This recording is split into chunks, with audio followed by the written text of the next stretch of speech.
I seem to think we're about ready for speeches here. So is everyone back at the seats? This is what we need to know.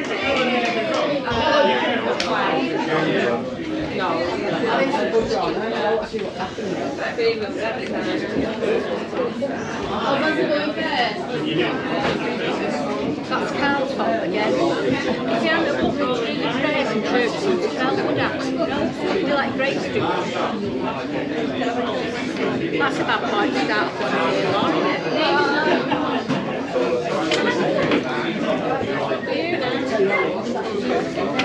it? Ladies and gentlemen, our first speech this afternoon is a lady who you all know. Leslie, ladies and gentlemen, mother of the bride.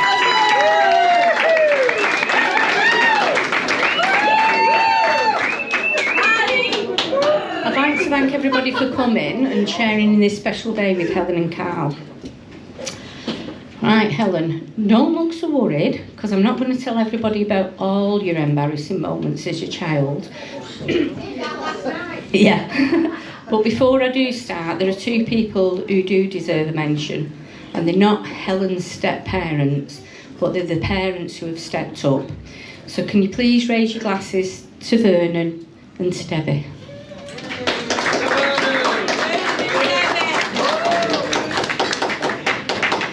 Vernon was extremely nervous about meeting Helen. He knew she had to accept him if there was to be any future for me and him. And on the day he was due to meet her for the first time, he was so nervous his boss told him to leave work early, as he was a liability on the machinery. He arrived at my home and sat down with a pure look of terror on his face. He did a fantastic impression of a goldfish. His mouth kept opening and shutting without any sound. Helen just yacked on and yacked on, hardly coming up for breath. I don't know where she gets that from.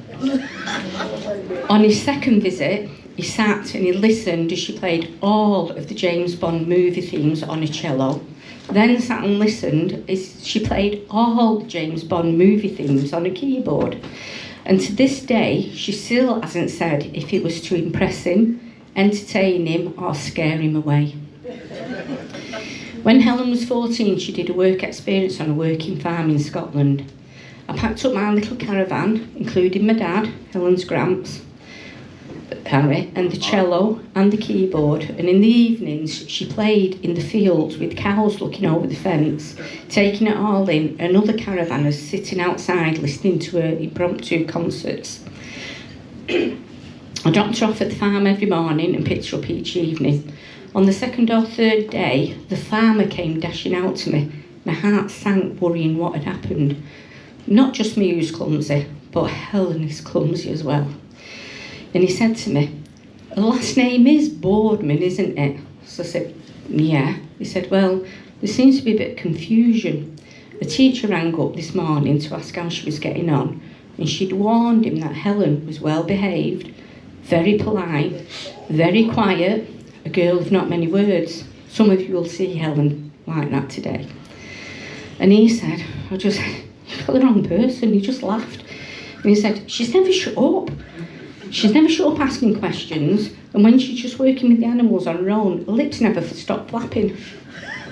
He said she's the best worker they'd ever had, and offered her a summer job that year and a job when she left school if she wanted it. Which just goes to show what I've always known, Helen much prefers the company of animals to humans. So, Carl, if you sit and roll over, use your flea shampoo when she tells you to, you'll be okay. But don't sit scratching or cleaning your lower bits and bobs while she's watching the telly, or you may find yourself castrated. Sadly, Carl never got to meet Helen's big brother Robert, who absolutely doted on her. But Carl did get to meet Helen's foster brother Darren, who delighted on taking on the big brother role. Darren was a young man with disabilities and had no verbal communication. He was, however, very able to make his feelings known, as Helen found out when she dashed off to proudly show him her first tattoos. He was not impressed that his little sister had joined the Tattooed Lady Brigade, and the disapproving pouted lips and downward shake of the head told her so. The other thing he was very opinionated about was boyfriends. Poor Carl. Darren's lips were so far pushed out, he gave all the young ladies nowadays with the pumped up lips a run for the money. However, after a handful of meetings, that approving lift of the eyebrow and amazing smile was given. Carl, you were in, you passed muster, and you got the seal of approval. I know both Robert and Darren will be raising an eyebrow and smiling down on you today. As will Helen's Nana Pat, whose name Helen carries on, so does Sophie and Patricia. Carl's mum Maureen will also be delighted. My grandma in crime will be so pleased that she's finally said yes and has made an honest man of him at last. So, can we raise our glasses to all those who live in our hearts but are unable to be with us today? With love. Stop crying. I'm so very proud of Helen. I love you to bits, and I'm so proud of the nearly handsome Carl. You scrubbed up well today, love. And Vernon and I are so happy to officially get to call you our son. To Helen, Carl, and let's not forget Sophia and Seth. Everybody raise your hands.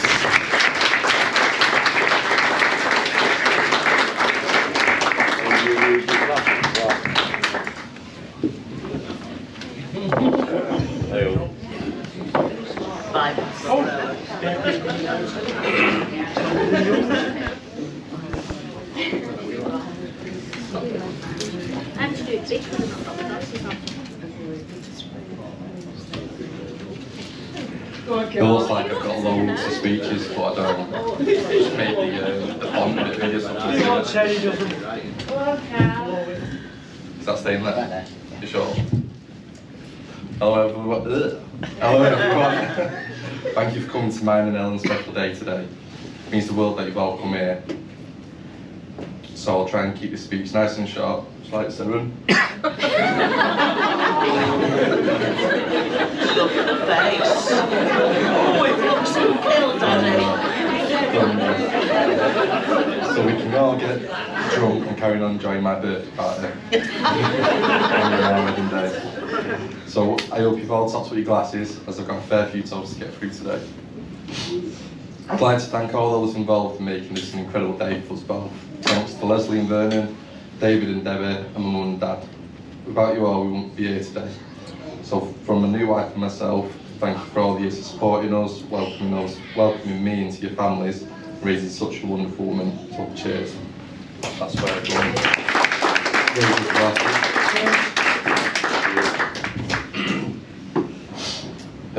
Got some gifts down the bar, two first.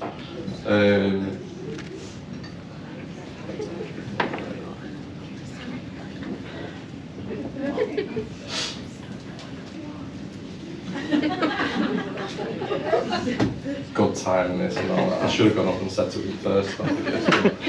Yeah, two gifts first, please. Suspense. Yeah. Any two. I don't know. So one's for Debbie and one's for Leslie. Say thank you from both of us. Lovely. Thank you. Beautiful.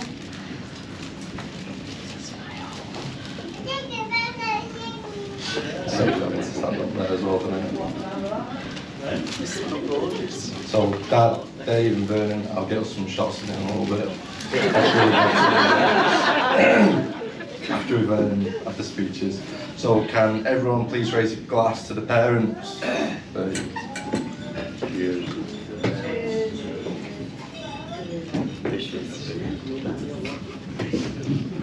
So unfortunately it wasn't possible for everyone with love to be naked here today with us. But we know that our word was in our hearts. So with that in mind, please raise another glass to absent friends and family. Cheers. I need another gift as well.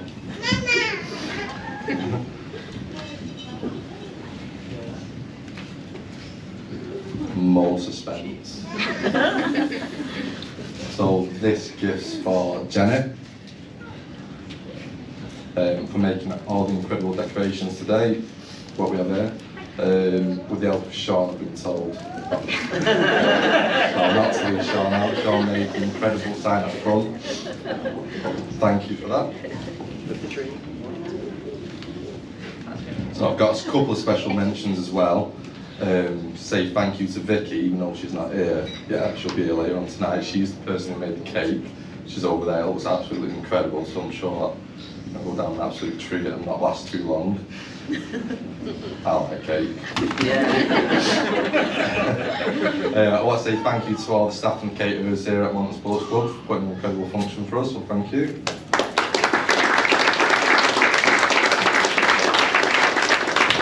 I want to say thank you to my groomsmen and ushers, Ryan, Rick and Ryan. My brothers from various mothers, they're all looking very dapper today, almost as good as me, so thank you for the help today, all the years of laughter, support and fun, and so many more, so cheers. So the bridesmaids, so there's three of them, there's Ashley over there, who'll probably cackling away later, Don't know Sophia her. and Seren, aren't they all looking lovely? So thank you for getting Helen here today and not letting her do a runner. So can we have a round of applause for the bridesmaids, please?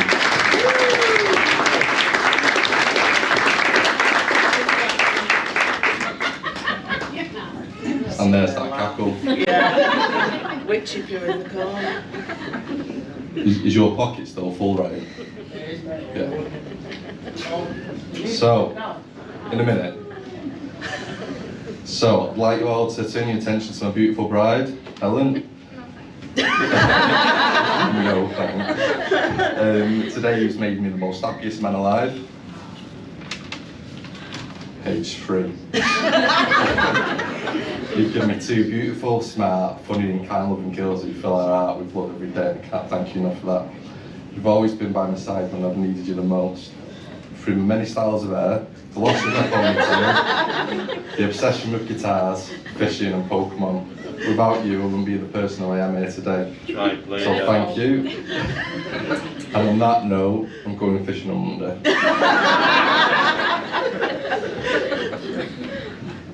So 15 years ago, me and Helen, we first met in college.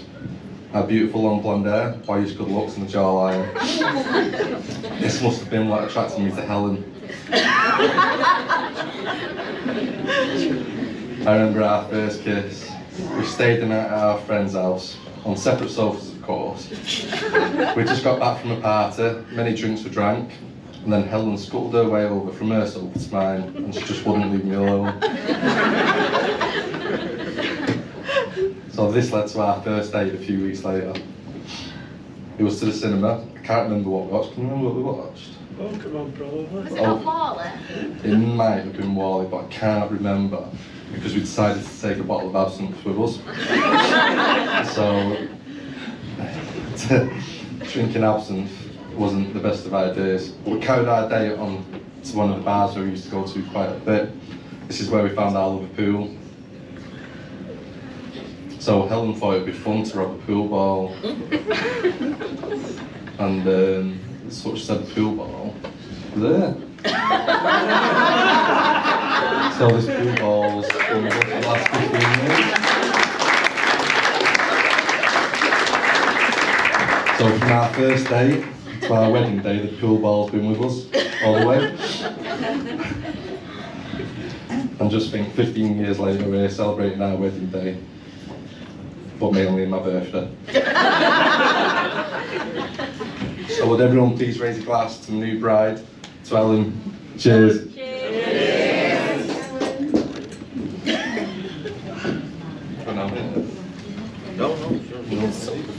Drink the phone.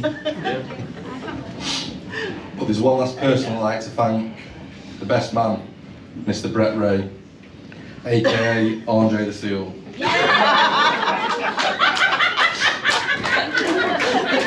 You can ask him about that later.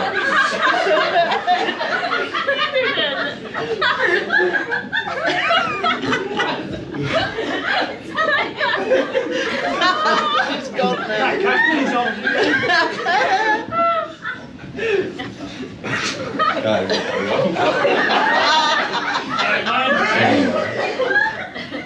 So I've known Brett for as long as I've known Ellen, but I didn't like him at first. But he's alright now though. We've shared many adventures throughout the years, plenty of laughs, a few tears, a few panic attacks, plenty of car breakdowns, and plenty of blank fists and trips. We've been questioned many times about our sexuality from our wives. But all I can say is they're just jealous about manly love. This leaves me once again to thank everyone for being here today. And I hope you all have a wonderful time with plenty of drinks, food, dancing and fun. So cheers.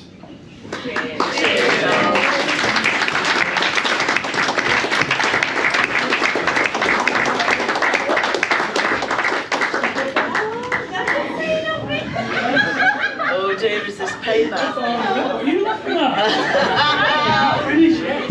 Oh, this is going to be payback, Carl.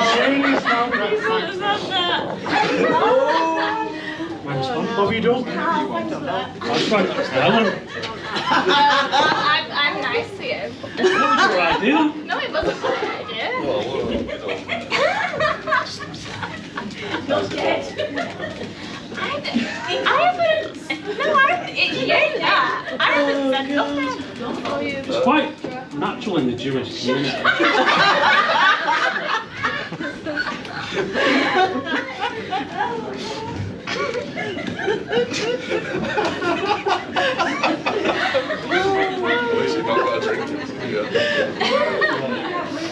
Good afternoon, everyone. For those who don't know me, I'm Brett. Andre. I've added that bit in. You have no idea how much I've been looking forward to today. After all the time I've been friends with Carl, he has long admitted that I am the best man. Yay! As part of my research as a best man, I discovered that according to tradition, I'm supposed to sing groom's praises and tell you about about his many good points. Well, I am very sorry, but I can't sing and I won't lie. Can we please take a moment and congratulate both Carl and Helen after 15 years and 2 beautiful girls later for finally tying the knot.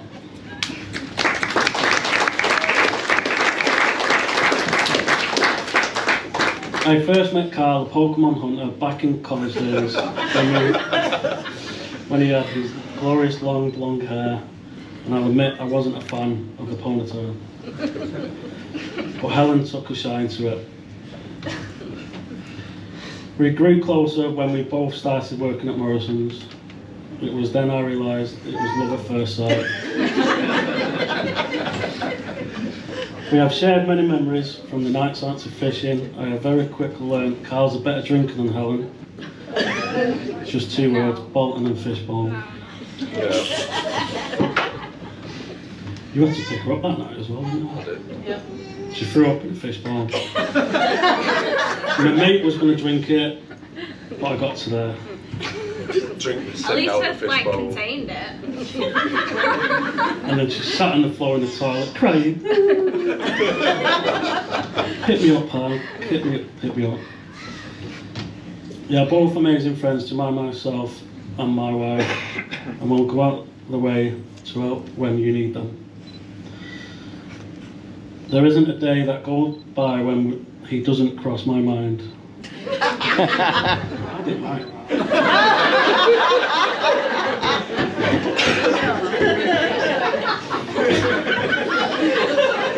Helen, I hope you look after my man. Carl, I will miss you.